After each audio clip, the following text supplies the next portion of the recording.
জয় গুরু সমস্ত দাদা মাମାନଙ୍କୁ ଆଶା କରେ ସମସ୍ତେ ଭଲରେ ଅଛନ୍ତି। ପରମ ପ୍ରେମମୟ ଶ୍ରୀ ଶ୍ରୀ ଠାକୁରଙ୍କ ଶ୍ରୀଚରଣରେ ସମସ୍ତଙ୍କର ମଙ୍ଗଳ ପ୍ରାର୍ଥନା କରୁଛି। ଆଜି ଯେଉଁ ବାଣୀଟି ପାଠ କରିବୁ ସେ ବାଣୀରୁ ଜାଣିବୁ ଯେ ଶ୍ରୀ ଶ୍ରୀ ବଡ଼ଦା ସୁଖର ଡେଫିନେସନ କ'ଣ ଦେଲେ, ସୁଖ ଅର୍ଥ କ'ଣ ଏ ବିଷୟଟା ଆମେ ଜାଣିବୁ। ଠିକ ଅଛି, ତ ବାଣୀଟି ପାଠ କରାଯାଉ। ଆଜିର ବାଣୀ ହେଉଛି ଦୀନତାହୀନ ଅହଙ୍କାରୀ ଧନୀ ପ୍ରାୟ ହିଁ ଅବିଶ୍ୱାସୀ ହୁଏ, ଆଉ ତାଙ୍କ ହୃଦୟରେ ସ୍ୱର୍ଗର ଦୁଆର ଖୋଲେ ନାହିଁ। ହେଲେ ଦୀନତାହୀନ ଅର୍ଥ କ'ଣ? ଦୀନ ଅର୍ଥ ଗରିବ ନୁହଁ କି ନଙ୍ଗା ସାଜି ଅପରିଚ୍ଛନ୍ନ ହେବା ନୁହଁ। ଦୀନ ଅର୍ଥ ବିନମ୍ରତା, ବିନୟର ଭାବ। ତୁମେ ଦୀନତାକୁ ଅନ୍ତରରେ ସ୍ଥାନ ଦିଅ, ଅହଙ୍କାର ତୁମର କିଛି କରିପାରିବନି। ଶ୍ରୀ ଶ୍ରୀ ଠାକୁରଙ୍କ ଆଉ ଗୋଟେ ବାଣୀ। ତ ଦୀନତାହୀନ ଅହଙ୍କାରୀ, ଦୀନତା ନାହିଁ ଯାହାର, ସେଇଭଳି ଅହଙ୍କାରୀ ଅବିଶ୍ୱାସୀ ହୁଅନ୍ତି, ତାଙ୍କ ହୃଦୟରେ ସ୍ୱର୍ଗ ଦ୍ୱାର ଖୋଲେ ନାହିଁ। ଏଇଠି ଅହଙ୍କାରୀ କାହାକୁ କହିଲେ? ଅହଙ୍କାରୀ ଧନୀ କାହାକୁ କହିଲେ? ଠାକୁରଙ୍କ ଆଦେଶରେ ଜଣେ ଜଣେ କହିଲେ ଯେ ଆତ୍ମକେନ୍ଦ୍ରିକତା, ଏ ଆତ୍ମକେନ୍ଦ୍ରିକତା ଯୋଗୁଁ ସେ ସବୁକିଛି ହରାଇ ବସେ। ହେଲେ ଆତ୍ମକେନ୍ଦ୍ରିକତା କିପରି ହେଲା? ଅବିଶ୍ୱାସୀ କିଭଳି ହୋଇଯାଏ? କାରଣ ସେମାନେ ଏତେ ଆତ୍ମକେନ୍ଦ୍ରିକ, ନିଜକୁ ନିଜେ ଯାହା ଭାବେ, ନିଜେ ଯାହା ଦେଖେ ତାହା ହିଁ ସବୁ, ତା ଉପରେ ଆଉ କିଛି ନାହିଁ। এইভଳି আমিত্ববোধ। তো এই আমিত্ববোধ যোଗୁଁ ସେ ଆଉ କାହା ଉପରେ ଭରସା କରିପାରେ। ଶ୍ରୀ ଶ୍ରୀ ବଡ଼ଦା କହୁଛନ୍ତି ଯେ ଆମିତ୍ବବୋଧ ଦୁଇ ପ୍ରକାର ଅଛି, ଯୋଉଟା ସୀମାୟିତ ମୁଁ ଆଉ ଗୋଟେ ୟୁନିଭର୍ସାଲ। ତ ଶ୍ରୀ ଶ୍ରୀ ବଡ଼ଦା କହୁଛନ୍ତି ମୁଁ କର୍ତ୍ତା, ଏଇ ଯୋଉ ଭାବଟା ଯୋଗୁଁ ହିଁ ଆମେମାନେ ସବୁଠୁ ନିଜକୁ ବଡ଼ ମନେ କରୁ, ମୋଠୁ ଆଉ କିଏ ବଡ଼ ନାହାନ୍ତି, ଏମିତି ଚିନ୍ତା କରେ ସାଧାରଣତଃ। ସ୍ୱର୍ଗ ଅର୍ଥ କ'ଣ? ସୁଖର ସ୍ଥାନ, ସୁଖ ଶାନ୍ତିର ସ୍ଥାନ। ଶ୍ରୀ ଶ୍ରୀ ବଡ଼ଦା କହୁଛନ୍ତି ସୁଖ ଅର୍ଥ କ'ଣ? କୋମଳ ବିଛଣାରେ ଶୋଇବି, ରାବଡ଼ି କିଣି ଖାଇବି, କୌଣସି ଝୁଟ୍ ଝାମେଲା ରହିବ ନାହିଁ, ଭଲ ଲୁଗାପଟା ପିନ୍ଧିବି, ଗହଣା ପିନ୍ଧିବି। ସାଧାରଣ ମଣିଷ ଏମିତି ହିଁ ଭାବନ୍ତି, ନୁହଁ କି? ଶ୍ରୀ ଶ୍ରୀ ବଡ଼ଦା କହୁଛନ୍ତି ସୁଖ ବିଭିନ୍ନ ପ୍ରକାରର ଅଛି। ଯେଉଁମାନେ ସାଧକ ସେମାନଙ୍କର କ'ଣ ପାରମାର୍ଥିକ ସୁଖ ନାହିଁ?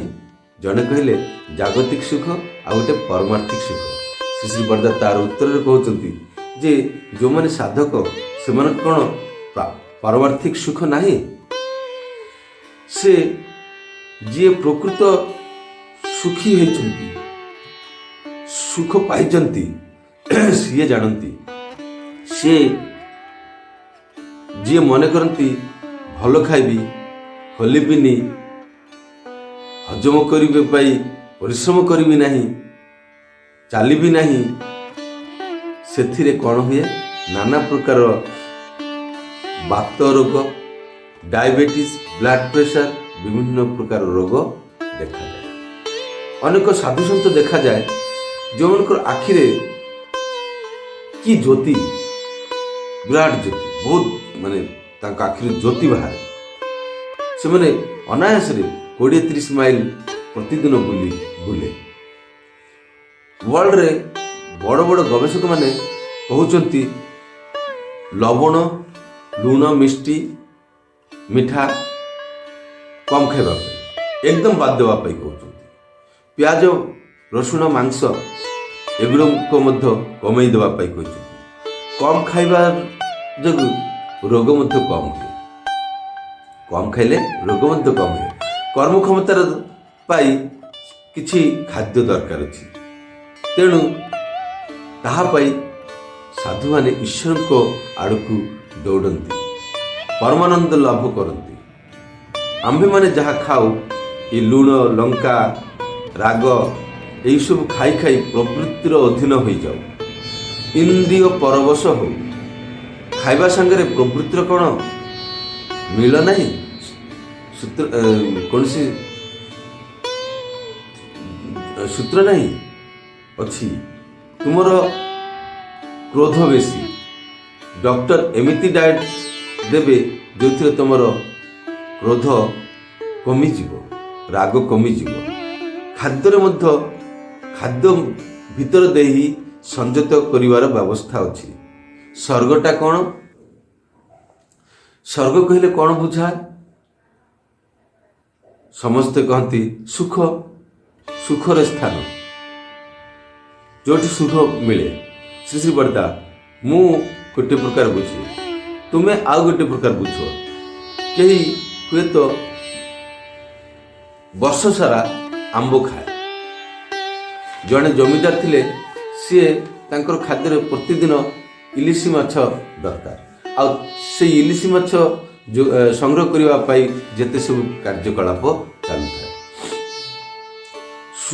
ସୁଖର ବୋଧ ଗୋଟେ ଜଣଙ୍କ ପାଇଁ ଗୋଟେ ପ୍ରକାର। ସ୍ୱାସ୍ଥ୍ୟ ହିଁ ସବୁ ସୁଖର ମୂଳ। ପୁଣି ଇନ୍ଦ୍ରିୟ ପରିଗ୍ରହ ମଧ୍ୟ ଗୋଟେ ସୁଖ। କେହି ମନେ କରନ୍ତି ମାନେ ଇନ୍ଦ୍ରିୟ ପରିଗ୍ରହ କରିବାଟା ବି ଗୋଟେ ପ୍ରକାର ସୁଖ ବୋଲିକି କେହି ମନେ କରନ୍ତି। ଯେମିତି ମଦ ଖାଆନ୍ତି, ମଦ ପିଇ ପିଇ ଶେଷରେ ଲିଭରଟାକୁ ଡ୍ୟାମେଜ୍ କରି ପକାଇବ। ଗୁରୁଙ୍କର କହୁଛନ୍ତି ସୁଖସ୍ୟ ମୂଳଂ ଧର୍ମ, ଜୀବନ ବୃଦ୍ଧି ମର୍ମ ଧର୍ମ।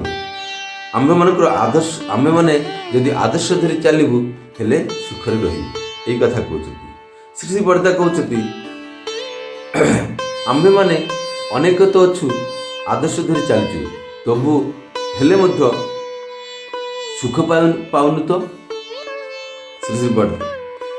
ଶ୍ରୀକଣ୍ଠଦା କହୁଛନ୍ତି ମୁଁ କର୍ତ୍ତା, ଏଇ ଭାବଟା ଗଲେ ହିଁ ସିଏ କର୍ତ୍ତା ଏଇ ଭାବ ଆସିଲେ ହିଁ ସୁଖ ଆସେ। ଶ୍ରୀ ବର୍ଦା, ଇନ୍ଦ୍ରିୟ ପରିତୃପ୍ତି ହିଁ ସୁଖ। ସାଧାରଣତଃ ସମସ୍ତେ ସେଇଆ ହିଁ ମନେ କରେ, ଇନ୍ଦ୍ରିୟ ପରିତୃପ୍ତି ହିଁ ସୁଖ ବୋଲିକି ସମସ୍ତେ ମନେ କରନ୍ତି।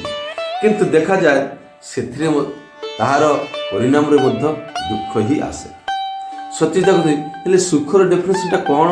ଶ୍ରୀ ଶ୍ରୀ ବର୍ଦା କହୁଛନ୍ତି ଡେଫିନେସନ କ'ଣ ମୁଁ ଜାଣିନି, ମୁଁ ଯାହା ବୁଝେ ତାହା କହିପାରେ। ମୁଁ ବୁଝେ ପରାର୍ଥରେ କଷ୍ଟ ଭୋଗ କରିବା ବା ଇଷ୍ଟ ସ୍ୱାର୍ଥରେ ଯିଏ ଯେତେ କଷ୍ଟ ସହିପାରନ୍ତି ସିଏ ସେତେ ବଡ଼ ସୁଖୀ। ଦୁଃଖକୁ ବାଦ ଦେଇ ସୁଖ ହେଇପାରେନି, ଦୁଃଖ କଲେ ହିଁ ସୁଖ ଆସେ। ରାତି ଅଛି ବୋଲିକି ଦିନ ଜଣାପଡ଼େ, ରାତି ନଥିଲେ ଦିନ ରହିନଥାନ୍ତା।